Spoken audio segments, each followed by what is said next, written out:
Hey guys. This is part 2 of What If Naruto Was a Blacksmith Apprentice. Shikamaru leaves the village for a mission near Iwagakure when he meets a talented blacksmith apprentice called Naruto. He could swear that he's met the guy before, but none of his friends seem to remember him. Feeling that something's amiss, Shikamaru tries to find out who Naruto is and why he seems so familiar.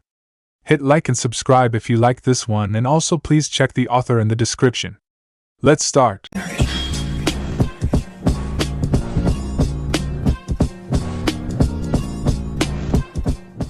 Chapter 4. Aren't you curious? Asuma mumbled with his lips fixed around one of his cigarettes. Shikamaru gazed into the flickering fire that separated him from his teacher.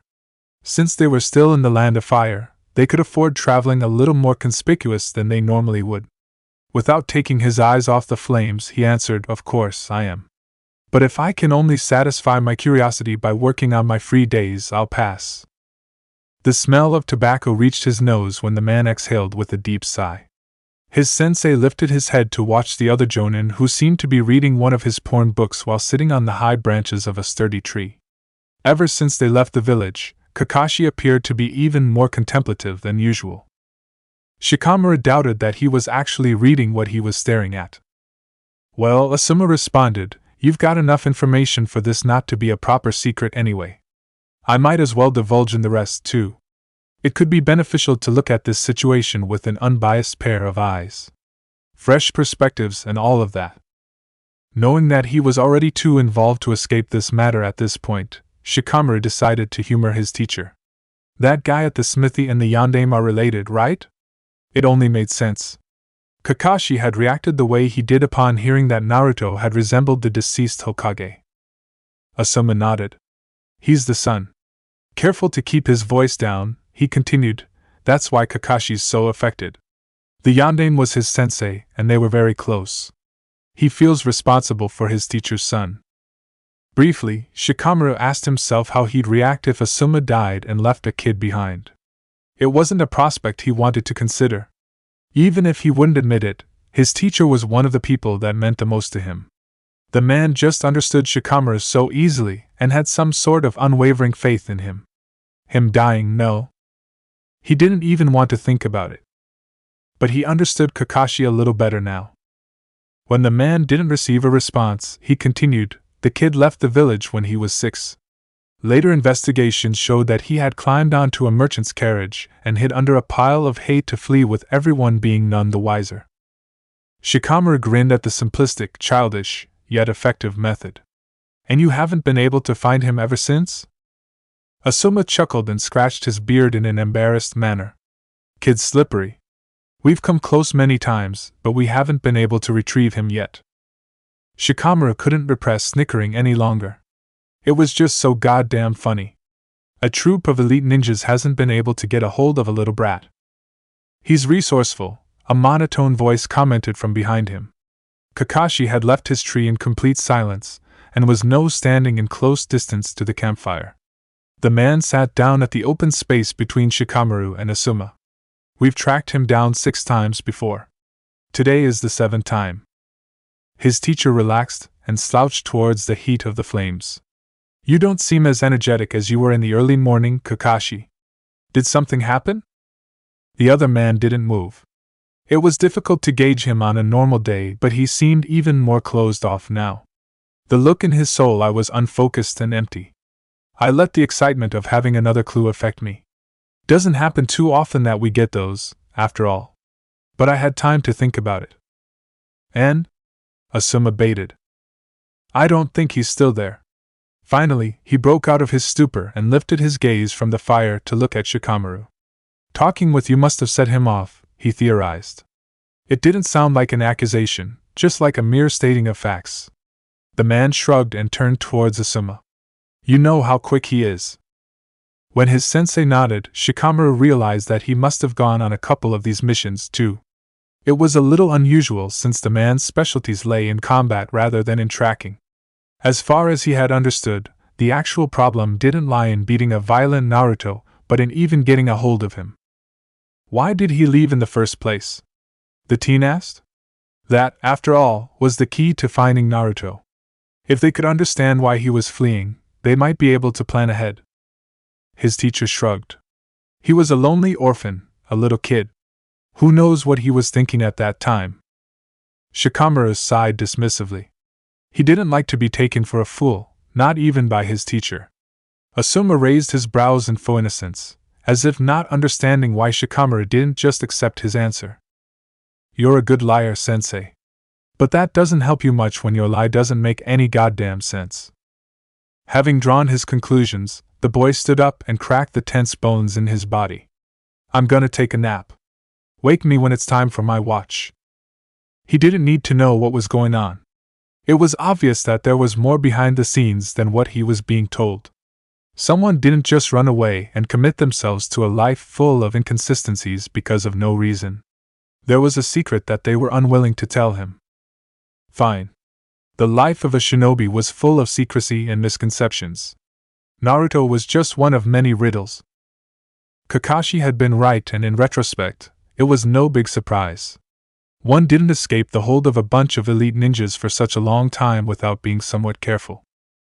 And he didn't tell you where he was going? Asuma-sensei asked thoughtfully. Kinzoku shook his head apologetically. No.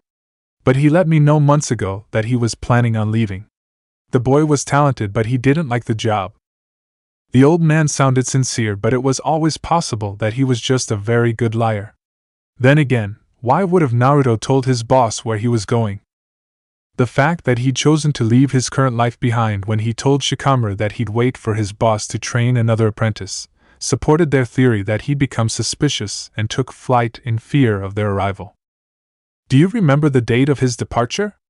Kakashi inquired with a steady voice. Although the man often pretended that serenity was all that he consisted of, Shikamaru knew that the other ninja possessed a frightening intensity. But it wouldn't do any good to let things get out of control. This close to the IWA border, they had to tread carefully. If the old man perceived the tense atmosphere, he didn't let it show. With a friendly smile, he responded, I think it was 3 weeks ago. Damn.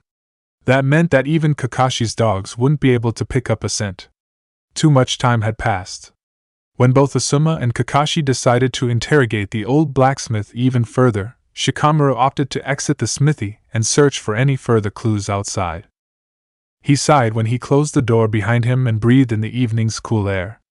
Although this essentially meant that they'd be failing this mission, he couldn't say that he wasn't glad about returning home so soon. Who are you? A tentative voice asked from close distance. Just around the corner of the smithy stood a boy a couple years younger than him, wearing a beige yukata and carrying a bag of groceries. Shikamaru noticed how the boy's green eyes focused on his Konoha headband that was tied around his arm. Even though they stood a couple of feet apart, he didn't miss the way his hands trembled against the paper bag he was holding. Who are you? He countered. Ignoring his question, the kid asked, What are you here for? Figuring that one of them had to acknowledge the other in order for them to progress, Shikamaru decided to respond. We're looking for Naruto, he stated as if he was actually familiar with their target. Have you seen him? The boy scoffed. Why should I tell you anything? Another ninja might have answered that he should blow the whistle if he didn't want to end up with a few broken limbs, but Shikamaru was nothing if not a believer in strategies. He had already evaluated the light yukata that the boy wore, the same kind that Naruto had worn 3 weeks ago. You're Kinzoku's other apprentice, right? Naruto has told me about you, Shikamaru mentioned offhandedly. Well, Naruto had explained that he was planning on leaving the smithy as soon as his boss finished training his other apprentice.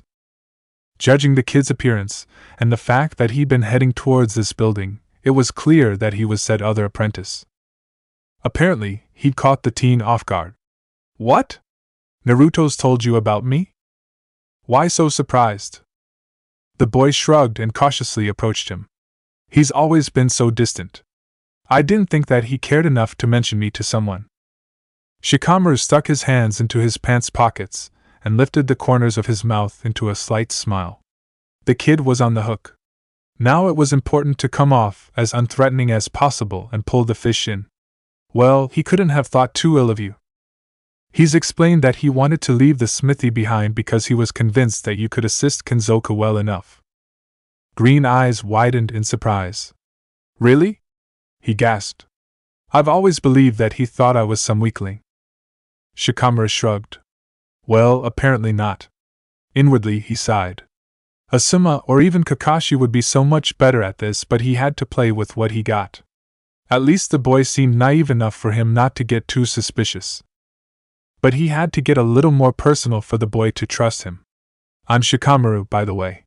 What's your name? Kinben, the kid answered and looked at his headband again. So boss was right about you. You really are from Konoha. Your boss talked about me? He didn't remember giving the old man his name. Kinben shrugged. The boss knows a lot. Naruto mentioned that the guy who wanted to have something repaired was a Shikamaru Nara. That's you, right? Shikamaru nodded. So the old man really wasn't as aloof as he pretended to be. When I met Naruto, I felt as if I knew him, he explained. And when I returned to the village, I finally remembered why he seemed so familiar. Is Naruto from Iwagakure too? Kinben asked curiously. Yes, the older teen confirmed with a wistful smile on his face. We used to play on the playground together. It's a village, you know? Everyone knows each other. He hoped he wasn't laying on too thick. But since the kid's wide, emotional eyes told Shikamaru that he was buying it, the ninja continued to unpack the sob story of half-truths and lies even further. He motioned towards the window. You see the guy with the mask? Kinben peeked into the room where Asuma and Kakashi were still talking with Kinzoku. The one with the gray hair? Shikamaru nodded. The guy's in his 20s, but they say that he's aged prematurely after his nephew and his only relative has disappeared. After a pause in favor of causing a dramatic effect, he added, that was Naruto. A decent human being probably would have felt a little bad about using a young teen's naivete for their own advantage. But Shikamaru Nara was a ninja, and a ninja's morals were somewhat questionable to begin with. How couldn't they be when leading people into misconception was practically their job description? Kinben's face fell. The unguarded face mirrored his sadness. Why doesn't he return to Konoha if he has people waiting for him? Shikamaru shrugged. That's what we'd like to know, too. We just want him to return home. He has people waiting for him back in the village. The boy nodded thoughtfully. I wish I could help, he retorted. But I haven't known him for long. When I came to the smithy, he only stayed for a week when boss sent him off to take a vacation because he was such a hard worker. Bingo. He left to take a vacation? Do you know where he went? Kinben shook his head. No. He only said that he visited a friend. Must have been fun because he seemed very happy and relaxed when he returned. But he didn't talk all that much about himself. Naruto was a closed-off guy. Careful not to seem too eager, he asked. Did anything stick out to you? The boy scratched his head as they both fell into silence. Hesitantly, Kinben looked in his eyes again. I don't really remember, he admitted apologetically. But he had a cold when he returned and kept on complaining about the constant rain. The teen giggled. It was kinda weird. Shikamaru processed the information but didn't wait too long to continue his interrogation. He might not get another chance if Kinzoku exited the building. The man didn't seem nearly as naive as Kinben. Why weird? The apprentice shrugged. Because he had such a dark tan. It was the last bit of information that Shikamaru had needed to come to a conclusion. Now he had to make sure that it was the only possible result. Do you remember how long he was gone? 2 weeks, Kinben responded. That was about 2 months ago. It was convenient that the door opened in that moment and let Asuma, Kakashi, and the old blacksmith exit the building. His teacher briefly regarded the young boy standing next to him before focusing on Shikamaru. We're leaving.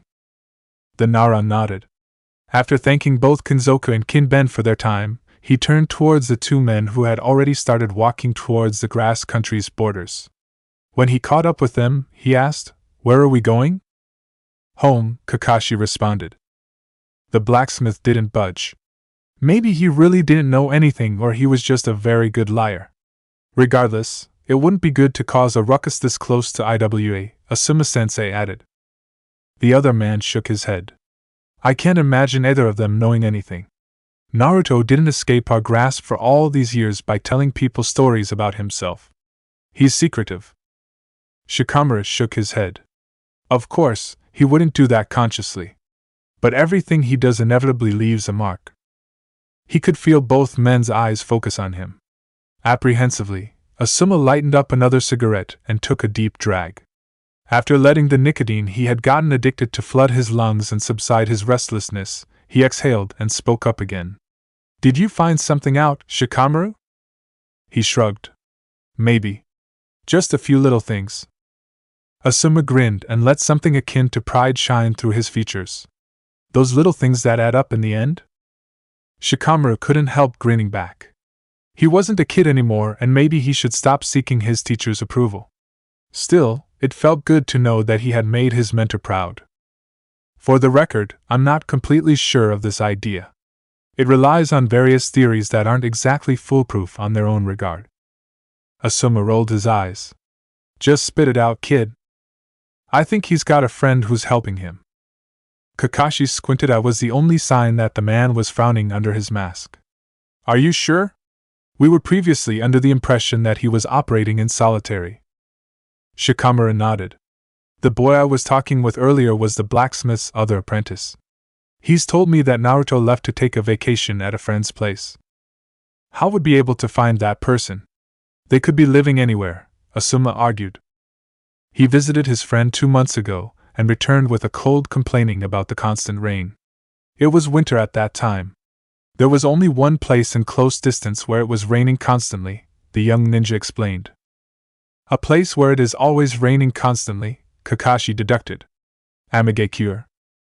Or at least some part of the rain country, Shikamaru clarified. The number of places he could have gone to is limited considering that he was away for only 2 weeks. He passed the land of rain on his way back to the smithy but had a tan when he returned. Evidently, he spent his time somewhere where the sun was shining, I repeat, in the winter. Asuma's teeth locked around the cigarette so it wouldn't fall down when his face broke into a wide grin. A place where the sun is shining every day. His steps were light, and almost didn't leave an imprint on the sand he was walking on. With time he had gotten used to operating this unobtrusively.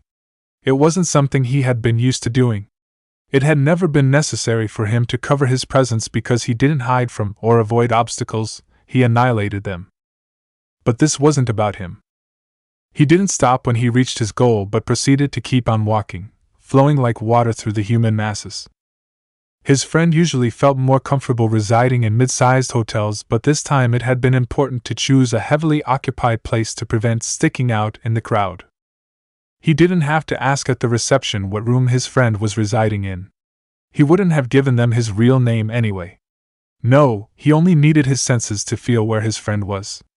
After all, they both had some things in common that made it easy to keep track of him when they were this close to each other. When he found the door he was looking for, he knocked 2 times before whispering, "It's me." After 3 seconds of silence, the door opened only a crack. It was enough for the blue eyes to take a peek at him. "What took you so long, Gaara?" Chapter 5. "I could ask you the same thing," Gaara answered and closed the door behind him. The room was in disarray. Sheets, clothes and scrolls were in different states of derangement, and wildly casted into opposite directions. Nothing too unusual.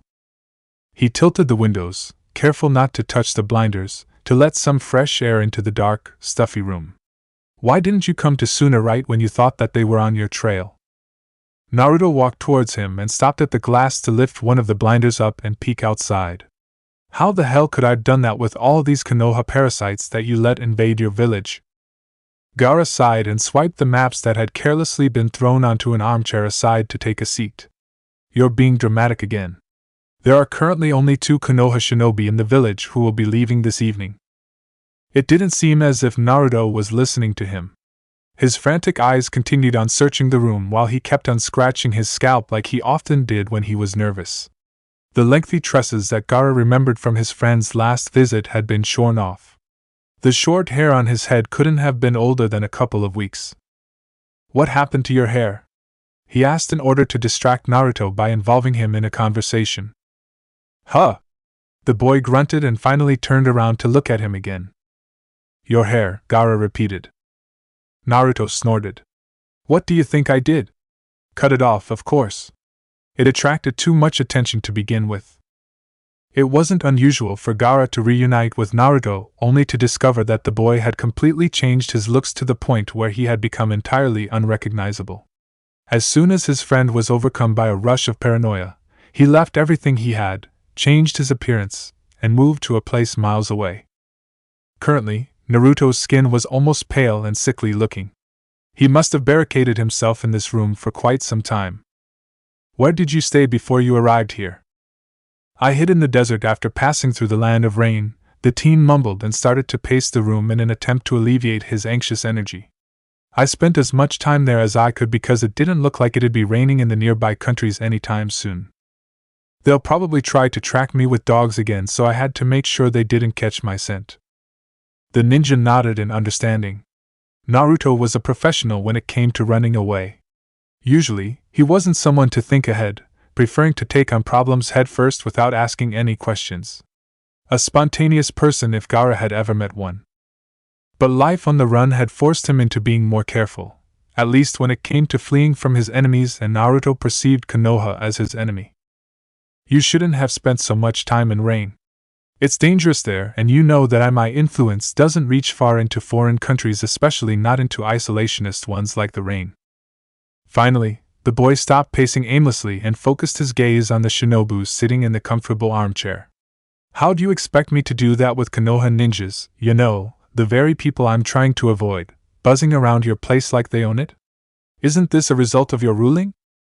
You were the one to advise me to improve relations with the other hidden villages, Gaara countered serenely. He was used to his friend's rants by now. He didn't really mean them anyway.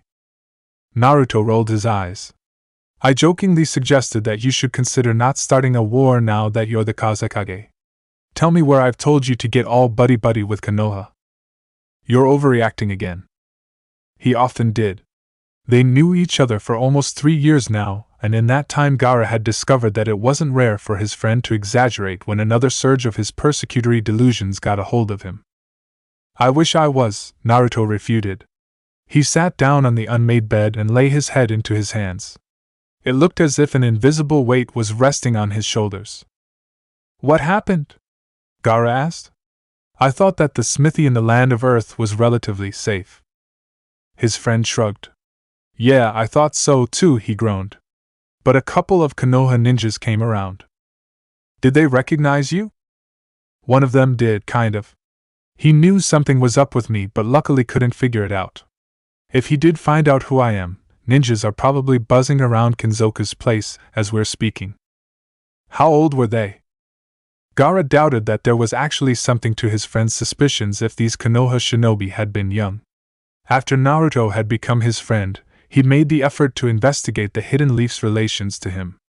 Of course, he'd known why they were, after all this time, still desperately searching for him. Naruto was just like him. Gaara had felt it the moment he had seen him, and could still remember the noise of Shikamaru grumbling and ranting inside his head the second their eyes had met. Naruto was a Jinchuriki. That day had been nearly 3 years ago. Back then, he was aimlessly walking through the desert that surrounded his village, not a rare occurrence. After all, it was impossible to let himself fall asleep, and he had to find a way to spend his time during the silent nights. Often, he's been tempted to do it anyway, close his eyes and fade into sweet unconsciousness. It was the fear of never waking up again, Shikamaru's constant voice reminding him what he would do once his host fell asleep, that forced him to keep his eyes open. It wasn't other people's lives, which undoubtedly would be threatened, he was worried about. Caring for only himself was the foundation of his life philosophy, after all. Solely, the knowledge that Shikamaru might actually escape his host's body and kill him in the process kept him awake. Suddenly, the hostile voice inside his head became louder. The low hissing transformed into deep, hoarse growls. The noise was so boisterous that it triggered an uncomfortable, pulsating sensation to permeate his skull. Gaara would have clasped his ears shut if he hadn't known that it wouldn't be of any help. All that he could do was to adhere to Shikamaru's commands and follow where the sand led him. The person that it tugged him towards wasn't a glorious sight to behold. It was only a strange boy whose feet were clumsy on the ground that gave away so easily and betrayed the fact that he was unfamiliar with this terrain. While he kept on stumbling over his own feet, Gaara asked Shikaku why he had brought him here. Had it been the demon's simple, primal bloodlust? But Shikaku didn't answer him. All that Gaara could hear were his roars and guttural grumblings. Suddenly, the boy looked up. When the green of his eyes met the moonlight-illuminated azure, Gaara was able to feel a strange, yet familiar, presence. It could have been an instinctual gut feeling, a part of him that had become accustomed with the presence of a demon inside his own body, that made him realize what the boy was. Or maybe it just had been Shikaku who had whispered the solution to him. Gaara was already starting to prepare for a fight. If he could feel what the stranger was, surely he was able to feel what Gaara was, too.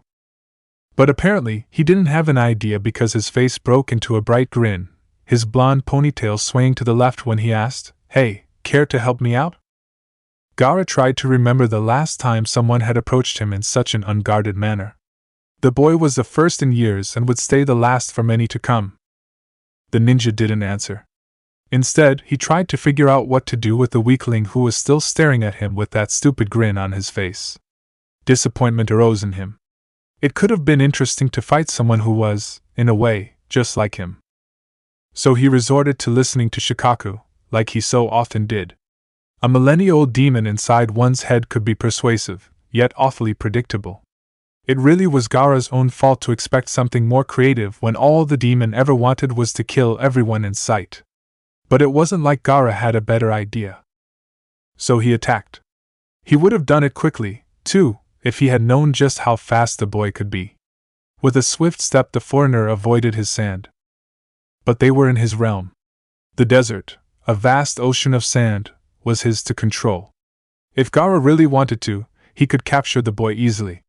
But if anything, the weakling was quick on his feet and Gaara needed some sort of entertainment to pass the night anyway. So he let the sand chase him while picturing a whimsical cat playing with a rat before eventually eating it. The boy kept on running, jumping, fleeing. Sometimes he'd stumble over the soft ground and fall over only to scramble on his feet and start running anew. Often, Gaara let him escape where he could have captured him only because it was funny to see someone get so desperate in a frantic attempt to save their life. Eventually, he asked the boy his first question, one that would remain relevant even in far future. "For how long are you going to keep on running?" Suddenly, the boy laughed. It was a strange sight. A weak, skinny civilian spending whatever meager strength he had to save his pitiful life with a bright smile on his face. He turned around for a short moment to catch Gaara's seemingly empty gaze. "For as long as you're going to keep on chasing me." Gaara let the sand rest and watched the boy's steps come to a stop. He was panting loudly. "You finally done?" he gasped between his difficult attempts to suck air into his exhausted lungs. Instead of bothering to answer, Gaara retorted with another question. "What's your name?" But the boy was stubborn and insolent. A stupid trait to have when you stood in front of someone who could kill you without having to move his eyelashes. "Why do you want to know?" Gaara knew that his stare was frigid when he answered, "We might as well get acquainted if I'm going to torture you for the next few hours." The stranger scoffed dismissingly. "Weird protocol you've got here in Suna." Quirking his brow, his face split into another grin. "Tell you what? I'll introduce myself if you tell me who you are first." A minute of silence filled the air. Only the sound of the blowing wind lifting the fine grains of sand could be heard. "Are you bargaining with me?" the ninja finally asked. "Shouldn't you be begging for your life?" The boy shrugged. "Take it or leave it. I'm not telling you my name before you tell me yours." Figuring that either option didn't differentiate too much from the other, he answered, "They call me Gaara of the desert." The boy giggled, although Gaara failed to see what was so funny about his current situation. "Well, they call me Naruto. Of the desert is a little redundant though, don't you think? I could have gathered as much without having you to tell me that." The corners of Gaara's mouth lifted slightly upwards. Naruto was mouthy in a way that hadn't annoyed him yet. He would serve well as a distraction for tonight. Maybe they figured that Gaara was a flashy enough name as it is. It does mean self-loving demon, after all. Naruto nodded before laying his head to the side and watching him in a thoughtful manner. "Hey, aren't you the guy who let the Ichibi loose in the middle of Konoha?" Before Gaara could answer, Naruto raised his brows in curiosity. So are you too much of a coward to fight on your own or what? In a flash, the sand was wrapped around Naruto, completely restricting every possible movement and tightening its hold around his throat. Gaara was listening to the boy trying to breathe in a seemingly detached manner, although he was seething on the inside. The gall that this weak, insolent idiot had made him so furious that even the choking sounds couldn't bring him any sort of satisfaction. You brat. You're no older than me, the boy croaked out, his voice almost non-existent coming through the grip that the sand had around his throat. His face, fiery red from the lack of oxygen, was twisted into a defiant grimace. And you're no stronger than me. You're just letting the fat raccoon dog do all the work for you. If there was anyone more enraged than him at that moment, it was Shikamaru. Gaara hadn't ever experienced the demon shouting as loud before. Distantly, he could distinguish the demon ranting about the low-life vessel being just as arrogant as the disgusting fox that it was hosting. But it was hard to focus on anything more. Never had the Ichibi caused him any sort of physical harm. As long as he could remember, the demon had protected his body from all injury. But at this very moment, Shikamaru's howls were so noisy that they caused a piercing pain to erupt inside his head. Pain, such a foreign concept still. But he didn't want to think about it. He was distracted by the urge to peel the foreigner's skin away with his bare fingernails. Then he wanted to push his thumbs into those sky-blue eyes and press hard enough for them to turn into mush until it could be mixed with the gray pulp that he would turn the boy's brain into. He didn't want any sand separating his pale skin from Naruto's tan one when he would show him just what Gaara of the desert was capable of. Those blue eyes were still shining, although the boy should have long passed out from the lack of oxygen. The fire in them ignited even further when he whispered, "Come on, do it. You gotta press a little harder than that if you really want to kill me. Do it." Gaara let go of the sand only to appear in front of Naruto, grab the knife that the boy had been hiding in his pockets and stab it into the bony shoulder, while holding him up by his throat with his other hand. Naruto bit his lip and refused to make a sound. Gaara would make him scream soon. He would take his sweet time inflicting the worst of pains before growing tired and finally killing him. And this time, he would do it with his bare hands. It was strange to do it this way. The foreign sensation of contact with the skin made him forget his rage for a short moment. Actually touching someone while killing them felt oddly intimate. Gaara would have never thought that he was able to experience such a sensation. He was brought back by the sight of Naruto slowly trying to lift his arm. Gaara let him, expecting him to try to free himself of the steely hold that he still had around the other Jinchuriki's throat.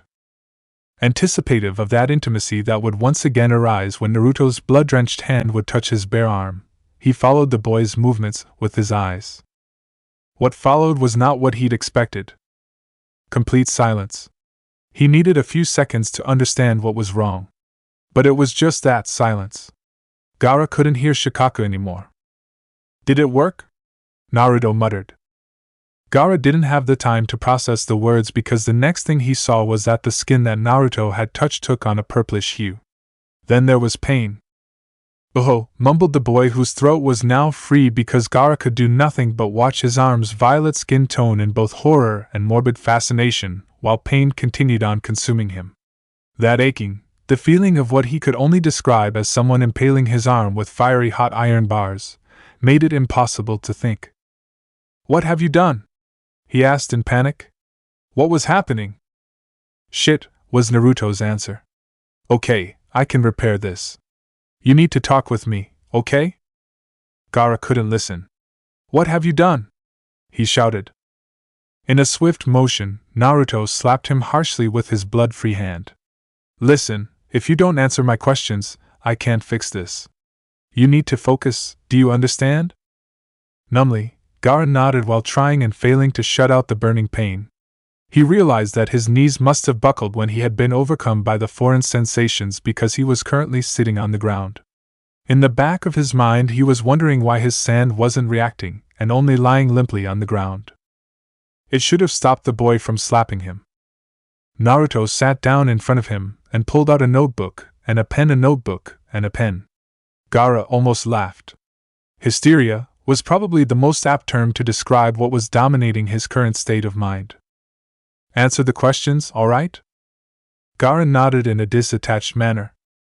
Blood type? Birth date? 19th of January. Age? 13. Elemental affinity? Wind. Any hereditary diseases in your family history? I don't think so, no. Since when do you hold the Ichibi? He was sealed into me while I was in my mother's womb. Naruto cursed and started to scribble something into his notebook, asking rapid questions every now and then. Sometimes he tore the pages out and started anew while Gaara wasn't aware of anything but the pain that was gradually spreading out. The purplish hue had reached his shoulder already. Don't pass out on me, Naruto mumbled while continuing on scribbling. What have you done? Gaara asked once again, this time tiredly. He was so exhausted that he had to lie down on the soft sand. Something was draining him of all energy. Faulty seal, Naruto answered curtly. He shook his head. No, not a faulty seal. Just not the right seal for you. But I didn't have the time nor the knowledge to come up with something specifically tailored for you and the Ichibi. The boy stopped his scrambling and watched the page in his notebook. All right. I've got something to prevent the effects of the seal from spreading. He seized into the inner pocket of his jacket and pulled out a little jar of ink and a fine-haired paintbrush. With a swift move, he tore the sleeve of Gaara's sweater apart so he could inspect his arm more closely. Naruto's blood was still smeared near his elbow where the boy had touched him. But Naruto only paid attention to where the purplish hue, the color of dying flesh, ended. Then, he dipped the brush into the ink and painted unreadable patterns on Gaara's shoulder while Gaara dizzily watched the other Jinchuriki's eyes narrow in concentration. After some time, the boy laid his tools aside and seeped some chakra to where he had drawn the patterns on. Then, he sighed and picked his notebook up. What did you do? Another seal. It won't be getting any worse. Now I'm working on reversing the damage, Naruto muttered around the pen he was gnawing on. Why? The boy looked up and blinked. What do you mean? I'm the one who messed you up in the first place. Isn't that what you wanted to achieve? To kill me? Naruto scowled and Gaara realized that he had offended him. Do you think I'm a killer? He scoffed. I wouldn't do that unless I absolutely had to. I just wanted to cut off your connection with the Ichibi so you would stop acting like a psycho. Gaara kept silent, satisfied that Naruto thought that his acts were merely a result of the demon's influence. The truth was, if he knew another way to revise the inflicted damage, he would have killed Naruto right at that very moment. But he still needed him. Suddenly, he remembered something and he felt his previous franticness returning. Why doesn't the sand react to me any longer? Naruto scratched the back of his head. I might have shut down 1 or 2 or 3 functions in your body. I'm not completely sure, to be honest. Laughing in an embarrassed manner, he added, something went wrong but I didn't have the time to do it right. He started to scribble again and Gaara could discern that he was drawing some sort of unrecognizable sketches. Every seal is its own creation, you know? You have to understand what or whom you're applying it on because it is specifically meant to interact with it. Every human body is unique, so how could something react the same way on anybody else? The seal I just activated on you might not work on some random other guy because he might have some sort of genetic mutation that causes their chakra to work slightly differently. There are only few basic seals that can be used by almost anyone on almost anything since they are only meant to provoke an extremely simple reaction anyway. But if you want to achieve something more difficult, the seal has to be tailored to fit to you. He didn't leave Gaara any time to mull over his explanation and continued speaking. I gotta admit, I didn't imagine my first encounter with a Jinchuriki to go over this badly. He wore a dreamy expression on his face as he continued, you guys were always fascinating to me. To seal such a vast amount of foreign chakra into a human body is incredible. It dawned on Gaara then that Naruto had no idea that he was a Jinchuriki himself. The way he spoke of the Bijus and their hosts as if they were completely foreign to him was self-explanatory. Where are you from? Gaara asked him, although he already had his own ideas about that. After all, Shikamaru had mentioned a fox and everyone knew about the 9-tailed demon fox that had attacked Iwagakure many years ago. Naruto shrugged. From everywhere. Why are you here? I was curious about this place. Care to show me around? Gaara forced his weak limbs into hosting himself to sit up. I can do that, he agreed, although he'd already decided that he would kill the other Jinchuriki as soon as he was healed. They didn't talk for the rest of the night save for the few questions that Naruto asked now and then to note them down into his notebook. He kept on adding bullet points and changing his sketches only to tear the pages out and start anew. It was nearing sunrise when Naruto asked, "Haven't you got someone waiting for you? They'll be worried since you've been away the whole night." Gaara decided that he could be as open as he wanted to be. It wasn't like Naruto was going to live for much longer. "They'll curse you for refusing to let me die." The boy looked up from his writings and caught Gaara's gaze. "They hate you?" "Yes." Naruto raised his eyebrows in both surprise and confusion. "Why are you still here then? Why don't you leave? Is it what you did?" Naruto froze the hand that was holding his pen and stared at him for a while before shrugging nonchalantly. "Yes." Gaara wondered what the boy could have experienced for him to make the decision to leave his hometown behind. Like him, the foreigner was a demon container. Maybe they shared a similar past. "Did you have people try to assassinate you, as well?" When Naruto's mouth fell open in incredulity, he deduced that he had been wrong. The boy pressed his lips into a determined and grim expression before bursting out, "Why the hell are you still walking through this goddamn desert then, you idiot? Leave before they can hurt you even further." Gaara couldn't remember someone ever insulting him this blatantly, and not being dead in a matter of the next few minutes. But he couldn't harm the boy before he'd healed Gaara. Instead, he decided to focus on the question that he'd been asked. He had never seriously contemplated leaving Suna behind because he knew that other places wouldn't be any different. "I don't need to do that. I am strong and I can protect myself." Early on, he had learned that the only way to protect yourself was to kill people before they could kill you. Solely caring for himself had made him powerful. "You're strong?" Naruto scoffed. "You would have been dead if I had left you with that faulty seal on your arm." Gaara frowned. "You've caught me by surprise. You've only managed to plant that seal because I have allowed you to touch me." Raising a brow, Naruto remarked, "Does it matter?" Dread formed inside Gaara's stomach when he realized that no, it didn't matter at all. Whether Naruto had managed to harm him by a trick or brute strength, he could have died either way. This skinny, clumsy boy may have killed him. "How did you gain strength?" "Independence," Naruto answered with an air of finality, as if that simple word was the solution to every existing problem. "Free yourself from everyone and everything holding you down, and you will be forced to rely on yourself. If you are the only one you can count on, you will inevitably become strong, or else you will die." He narrowed his eyes in determination. "I can see that you've got a strong will to survive, Gaara. You could do it." Gaara frowned, confused by the nonsensical explanation. "I already solely rely on myself. I am independent." Naruto's lips twisted into a sardonic smile. "Your headband tells me otherwise. No shinobi can ever be independent, therefore they can never be free. You're tools for the higher-ups to use." A heavy weight formed inside Gaara's chest when he realized that Naruto was right. Didn't he, like any other ninja in his village, adhere to the Kazekage's commands and complete the missions that he's been assigned to do? But Suna did not only use him as a ninja, but also as a Jinchuriki. Shikaku had been sealed inside him only so that the village would have a powerful weapon to its disposal. He was being controlled, and maybe that was the one thing that was holding him back. "I will free myself," he decided, and watched Naruto's face lighten up. "But not in the way that you did." "What do you mean? Don't you want to leave the village? You can't be free if you continue on staying here." "You aren't free either," he retorted calmly. After all, Naruto was a Jinchuriki just like he was. His village would want to control him just as much as Suna wanted to control Gaara. "You're fleeing from them." When the boy flinched, Gaara knew he'd been right. If your hometown has that much of an influence on you that it forces you to live a life on the run, you're not really free. Naruto scowled. "Yeah? What do you suggest to do then?" "Become the Kazekage."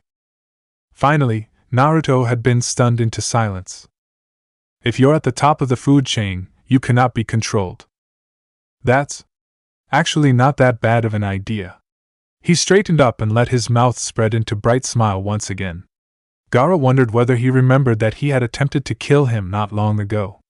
You know what? You will become the Kazekage, and I will keep on running. Then we'll compare and see which one of us is right.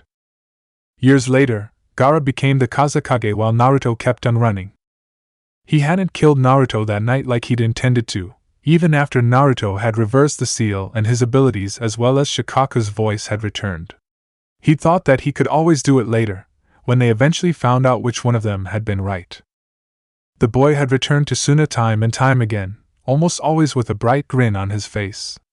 But he had also kept on looking over his back to check whether Konoha Shinobi had been closing in on him. Strangely, Gaara had never been the focus of his qualms. At one point, Gaara asked him why he didn't fear his presence.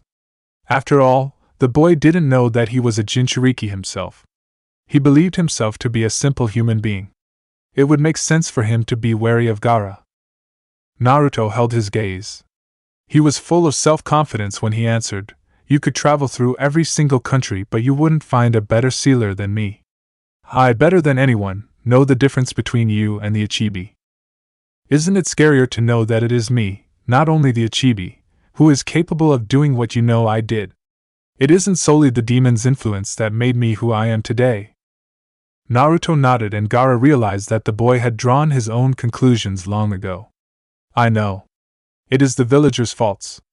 In a rare moment of absolute candor, he explained, "We don't share the same past, but I still can't help but see myself in you.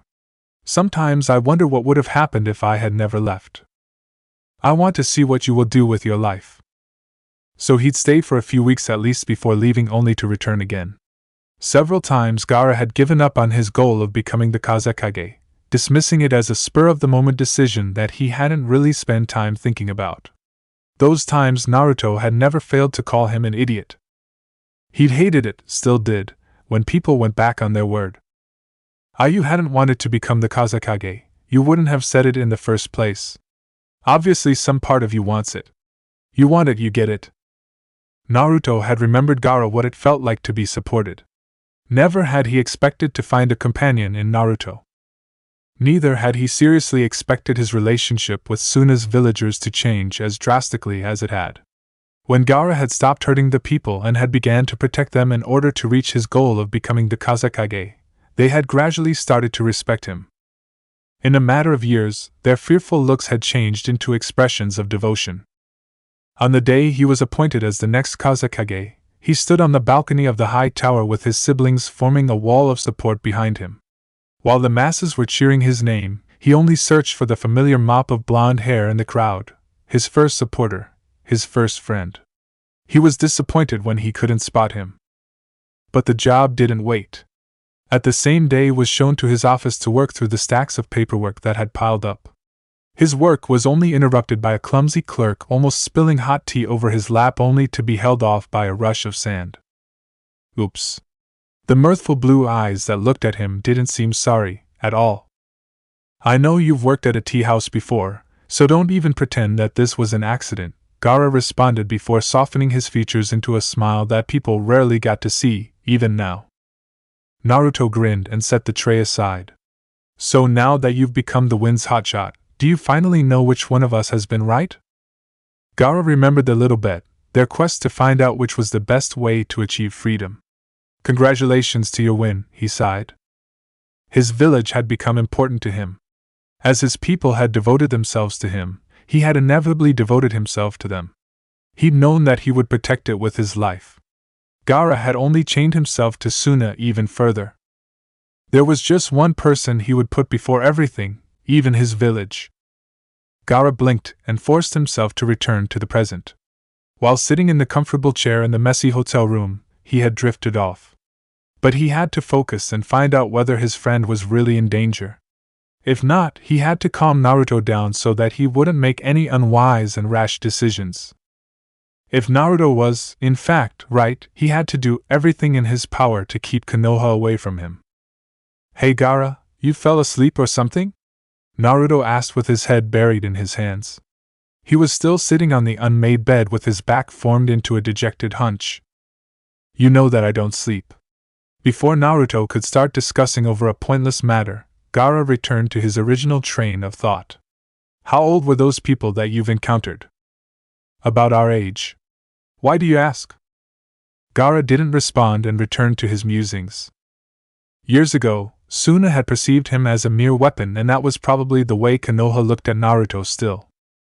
Being the Kazekage had taught him that having a Jinchuriki in your weapon arsenal was actually quite a trump card. Having a strong military kept rivaling villages at bay and gave you leverage in the political world. Under no circumstances would Konoha broadcast the fact that their Jinchuriki was not under their control anymore. They had enemies waiting to spot a crack in the Hidden Leaf's defenses. To keep this information from spreading, they had to be secretive, even among their own ranks. Gaara didn't expect young generations to be aware of Naruto's existence. Therefore, the shinobi that his friend had encountered were probably harmless. But Gaara couldn't explain that to Naruto. Although they had known each other for years, Gaara had never told him that his friend was a Jinchuriki. At this point, he was scared that Naruto would resent Gaara for not telling him sooner. Familiar guilt made itself known, resting on his chest like a rock and making it hard to breathe. Even now he couldn't be upfront. At moments like these he asked himself whether he had really changed at all, whether he really wasn't a selfish demon anymore. Keeping the truth from Naruto that the boy deserved to know, only because Gaara feared losing his friendship, wasn't that selfish? You okay, Gaara? When he looked up, he found Naruto staring at him concernedly. Although the boy tended to get wrapped up with his own issues when he thought that he was being tracked down, he never stopped looking out for other people, especially for Gaara. You're selfless. Unlike me? Naruto raised his brows in both surprise and confusion. No, I'm not, he negated. I roam through the countries, unattached, knowing that I'll leave everything and everyone behind whenever the time calls for it. That isn't selfless. Will you leave me behind when the time calls for it? Naruto groaned and combed with his fingers through the short strands of his hair. Why are you getting all sappy on me, Gaara? Did I do something to make you doubt me? He shook his head vehemently. Never. Where are you pulling all this bullshit from then? Stop brooding and help me out with this. You gotta know something now that you're the hotshot Kazekage. Gaara smiled and nodded. Well, have you learned their names? Knowing who they are might help me figure this out. Restlessness returned to Naruto now that they were talking about the Konoha shinobi again. He nervously nibbled at his lip before responding, Shikamaru Nara was the one who talked to me. I don't know the other one's identities. I recognize that name, Gaara mumbled. You do? He nodded. I met him during the Chunin exams. An expression that Gaara couldn't identify emerged on Naruto's face. He seemed absorbed in thought. You mean those Chunin exams? Yes. But I have met him sometimes after that, too. The Hokage likes to send him to Suna for diplomatic purposes. Are you telling me that there's a good chance that I'll see him around here? Naruto gasped. Abruptly, he stood up and aimlessly started to pace through the room once again. Suddenly, he stopped in his tracks. I have to get out of here. I have to get back to. No, Gaara interrupted. You're the safest when you're in Suna. Even if Nara has found out that you're someone that Konoha's searching for, there is no chance that you will be encountering him here. I am fully informed which foreign ninja enter and exit my village. Leaving will only increase your risks of being spotted because I have no control over what is happening outside the land of wind. Naruto clenched his fist in frustration. Gaara knew that his friend hated waiting and biding his time. Nervously, he kept on gnawing at the nails of his fingers for a while until the skin broke and a tiny amount of blood emerged. The boy cursed and muttered something under his breath. Do you trust me to have your back, Naruto? His friend turned around to face him again. I think that one of these days I will have to knock some sense in you if you're going to continue helping me. I'm scared that your support for me will damage you eventually. Naruto was probably right. Not that Gaara cared. That's it for part 2. Thank you for watching and see you in the next video.